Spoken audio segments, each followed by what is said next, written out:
Hi అండి. Welcome to Sophie collections. ఏంటి మూట చూపిస్తుంది అనుకుంటున్నారా? అందులో నుంచి పురుగులు బయటకు వచ్చినాయి అనుకుంటున్నారా? కాదండి, చూసేయండి, చూపిస్తాను. 1 2 3 పెసలండి. 1 డే నానబెట్టి సెకండ్ డే ఇలా మూట గట్టి పెట్టాను. కొంచెం వాటర్ చల్లి ఇలా మొలకెత్తాయి. ఇవి దేనికి అనుకుంటున్నారా? మా ఆయన గారు డైట్ మెయింటైన్ చేస్తున్నారు. దీని దోశలు కావాలంట. ఇలా నానబెట్టి మొలకెత్తిన వాటితో దోశలు చేయమన్నారు. అందుకని జీరా, కొత్తిమీర, అల్లం, మిర్చి, ఉల్లిపాయలు ఇలా కొన్ని తీసుకున్నాను. దీంట్లో బియ్యం ఏం వద్దంటండి, ఓన్లీ పెసరట్టు మిక్సీకి పట్టేద్దామండి. ఓన్లీ అల్లం, మిర్చి, కొంచెం జీరా, కొంచెం కొత్తిమీర వేసుకుందామండి. మిగిలిన తర్వాత వేసుకోవచ్చు. ఇంకా దీన్ని గ్రైండ్ చేసుకుందాం. వాటర్ వేసుకోవాలి కొద్దిగా. అదే నేను మామూలుగా వేస్తానండి పెసరట్టికి, ఇలా చేయను.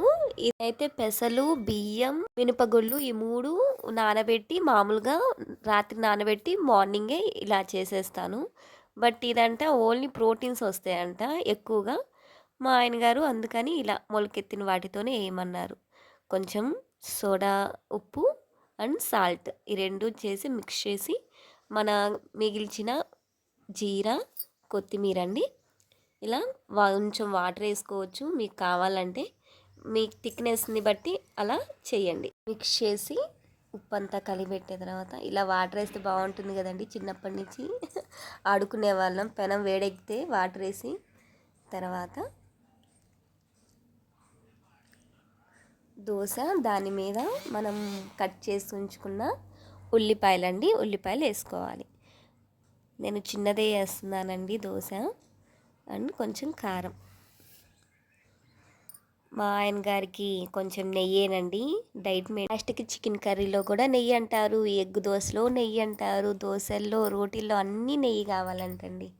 సగం మా పాప కంటే మా ఆయన గారే నెయ్యి ఎక్కువ తింటున్నారు. డైట్ అంటండి. చూడండి ఎంత బాగా కాలిందో, చూస్తుంటే నూరూరిపోతుంది కదా పెసరట్టుని చూస్తుంటే. ఇది హడావిడిగా వేసానండి అప్పటికప్పుడు. టేస్ట్ అయితే చాలా బాగుందన్నారండి మా ఆయన గారు. మీరు ఇలా ట్రై చేయండి. చూడండి, తినేసేయండి, మరి ప్లేట్ పెట్టండి. ఓకే ఫ్రెండ్స్, నచ్చితే లైక్ చేయండి.